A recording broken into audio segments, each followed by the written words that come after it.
Your first commitment is to God. The God who gave you life, who blew breath into you. Mama bought you shoes, daddy got you a bicycle. God gave you life. God won't bless who you pretend to be. He looks beyond the mask, beyond the superficial. Being vulnerable is not a weakness, it's a strength. But when we pretend, try to impress people, live for our image, that puts pressure on us. We have to perform, make sure they think I'm good, I'm strong, I'm talented. Take off the mask. You can be real. What they think of you doesn't really matter. They don't control your destiny.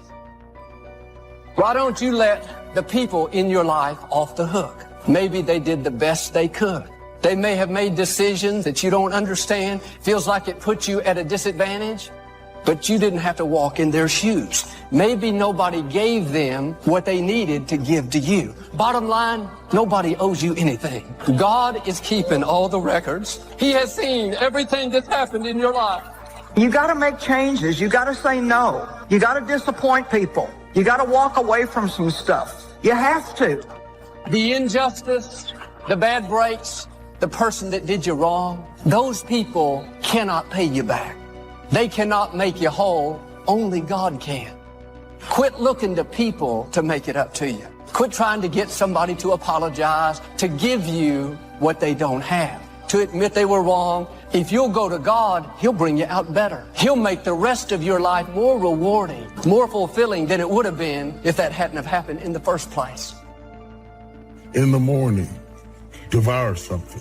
Throw your whole self at something. You'll never know what you can do and what you can be until you throw your whole self at it.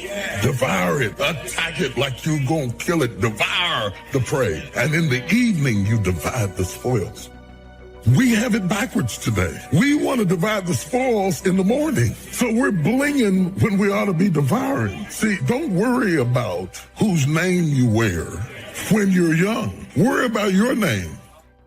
You have to have a made-up mind that you are in it for the long haul. It may be difficult. You have a good reason to walk away.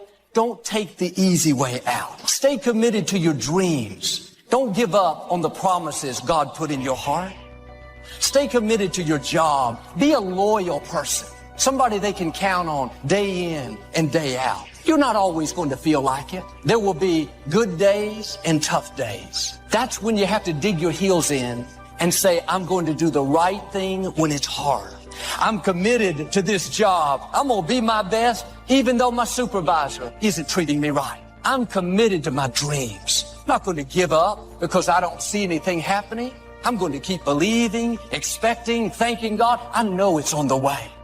God rewards consistent, faithful, committed people. There are two powers in life that every one of us have to deal with every day. The two powers in life that you can never control or stop. The two most difficult components in life to manage is time and change. The key to your future is the successful management of time and change. You can't stop time, you can't stop change. So all you can do with them is manage them. And you become what you are based on how you manage both of them. I want to simplify life for you. You are simply a product of how you use your time and how you manage the changes you've been through so far. And what you become in 10 years from now will be a result of how you manage time and the changes. What did I do with the year that just passed? How much of it did I waste watching television? Being with people who had no interest in success? Being involved in habits that didn't improve my life? What did I spend that year on? Time and change are the raw materials of life. These are two things you can't stop, and they keep moving, they keep happening, and they build your life. Time and change are building blocks. In other words, time and change are the only commodities in life that every human have in common. All of us are given 24 hours every day, and all of us are subject to change every day. So no one is better or less when it comes to time and change. Time also gives you this opportunity for you to make plans, to plan your life. And the secret to life is effective management, time and chance. You cannot control time nor change, but you can plan the way you use them. Successful people are simply people who effectively planned how they use time. Someone said, if you aim at nothing, you will never miss. Planning creates bullseyes. It creates destinies. It creates targets. Without a plan, you are just shooting in the wind. Don't allow another year be a year of just shooting in the wind. I mean, really, how many years ago did you come up with what you could and couldn't do in your life? How many years ago? Most people, if they really look at how they're living their life today, it's based on a set of standards, a set of beliefs that they made choices about 10, 20, 30 or more years ago. I mean, very often we made decisions in our youth about what to believe, about what we were capable of, about who we are as a person, and that becomes the glass ceiling, if you will, that controls us. I'll give you an example. Look at your physical body. Your physical body today is an absolute reflection of only one thing, not your goals, not your desires, but your standards. Again, the strongest force in the human personality is this need to stay consistent with how we define ourselves. And that's what's going to make your death so sad, is that you never live first. You never fully engaged. You never fully studied. You never fully invested in anything or anybody. You want to get something that you are not willing to give. You have never been joined. You just wore the dress, got the plaque, they threw the rice, you took the job, but you've never seen what you could be if you threw your whole self at your dream. Despite everything that's been written about the importance of goal setting, very few people actually put it into practice. It's always amazed me the way the average guy puts more thought and effort into planning his 2-week vacation than he devotes to planning his life. Challenge creates strong character, and goals represent challenge in its most positive form. Leaders have their personal goals clearly in focus, as well as the goals of the organization. In fact, one of the principal responsibilities of leadership is defining goals for the vast majority of people who aren't able to do it for themselves. How do you keep the faith? How do you keep your head above water? How do you march against the tide? How do you stand up when everybody around you seems to be falling down? How do you keep firm and solid footing when everything underneath you seems to be slipping away? How do you keep the faith?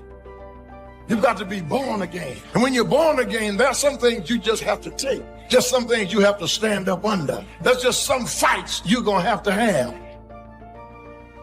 To a great extent, I think perseverance can be learned. And there are some very powerful techniques that can help you learn it. By far the most important tool you can use in developing perseverance is a personal list of challenging, realistic, well-defined, and highly rewarding goals. Goals are major to a genuinely success-oriented person. Without them, you're just playing around. In recent years, we've overlooked the importance of perseverance to some extent because we believe so strongly in talent as the true determinant of success. For instance, there are a great many special programs in the schools for so-called gifted children, and these programs can begin as early as the first grade. A child is tested, and he's either gifted or he isn't. He either has talent or he doesn't.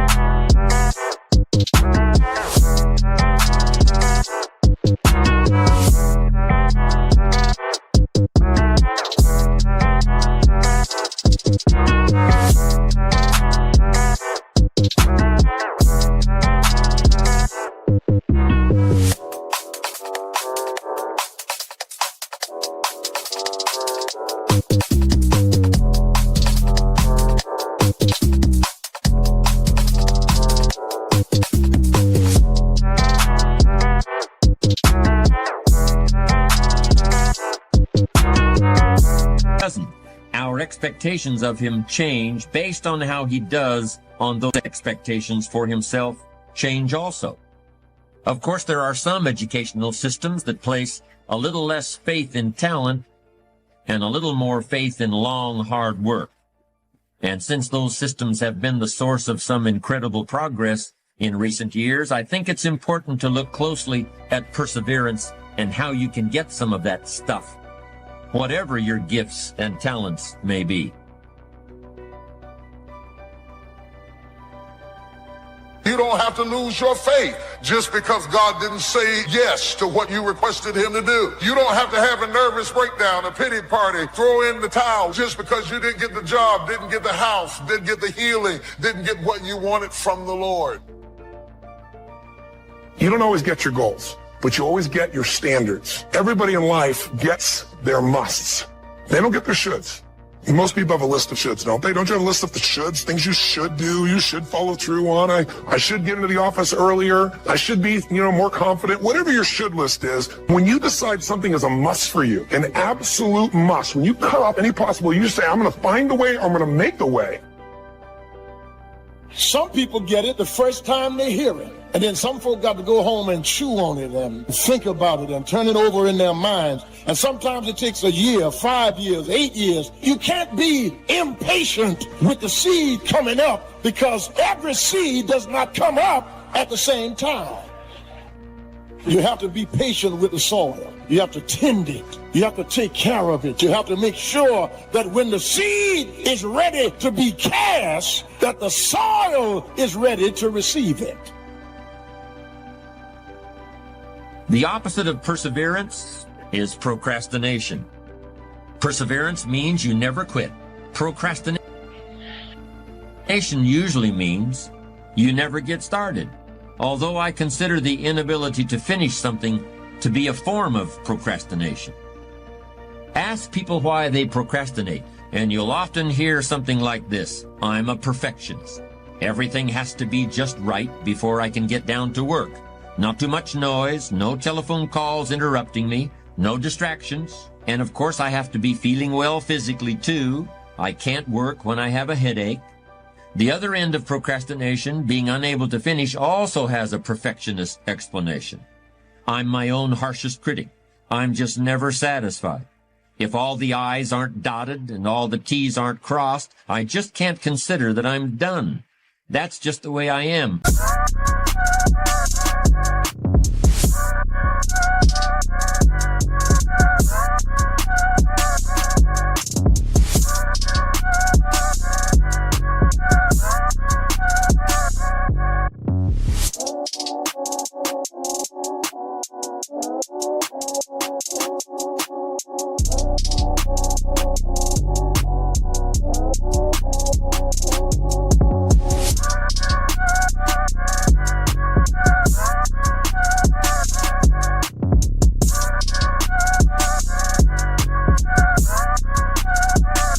And I'll probably never change.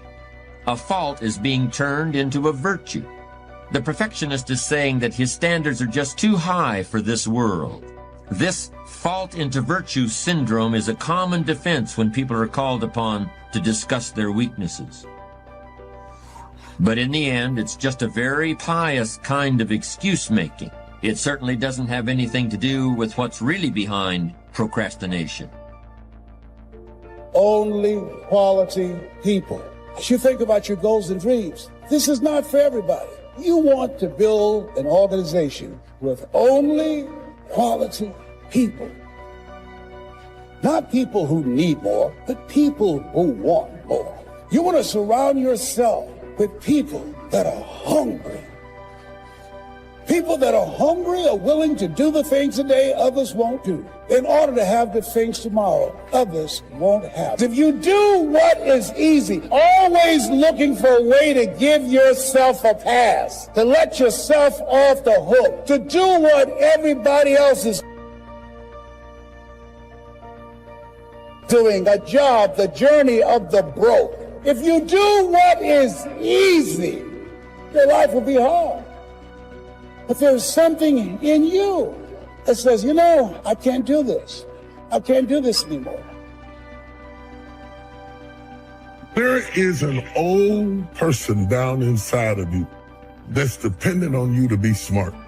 It's the person you're going to be 30, 40 years from now. Do not disappoint that person by being foolish through the strongest years of your life. And then when your back is out and your knees are swollen and you can't move around, now you're out there going to get your grind on now?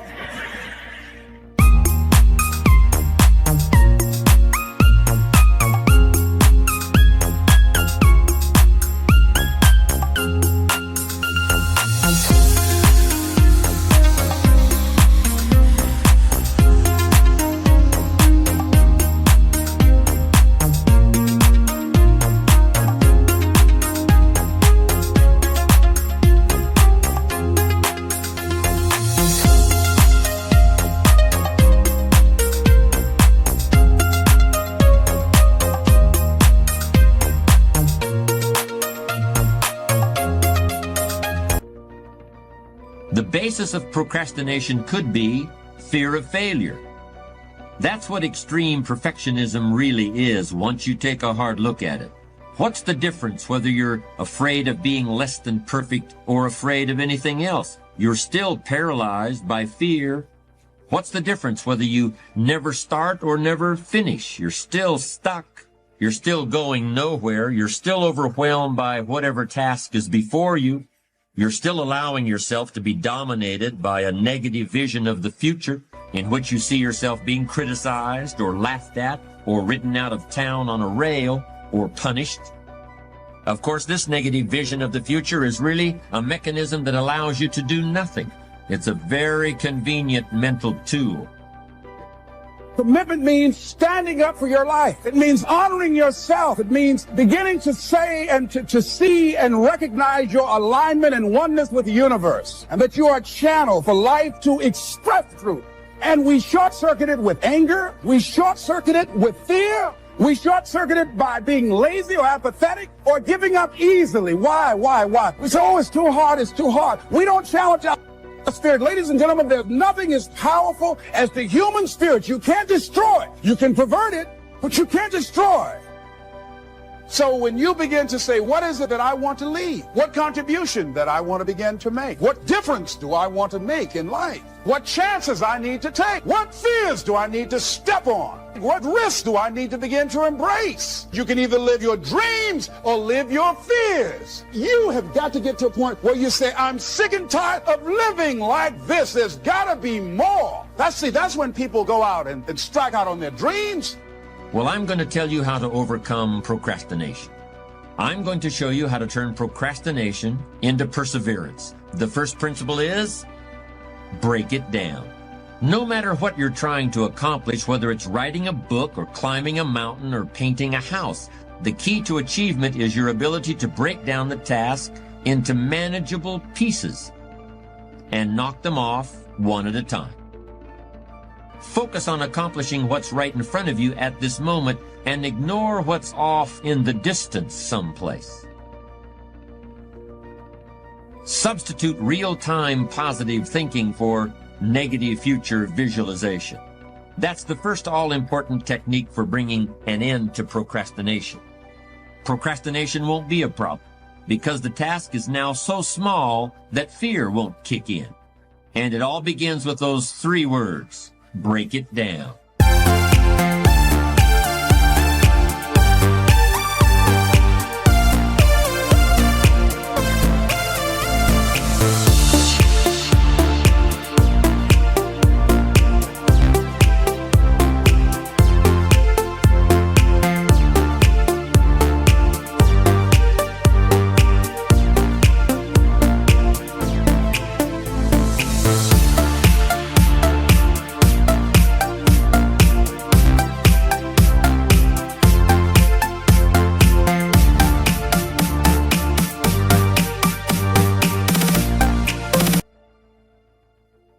What is the vision for your life? What are the ideas and the dreams for your life? What are you supposed to be doing? Who are you? What are your gifts and talents? What is your ultimate destiny and your goals? God will never give you something somebody else is supposed to have. When I'm in a storm, I'm trying to gain control. But God's message to all of us whenever we feel like we are in a storm is not to keep control, but to keep courage. You keep courage and God will take control. He's going to get you through this storm. You just got to keep courage. My second technique for defeating procrastination is also only 3 words long. Write it down.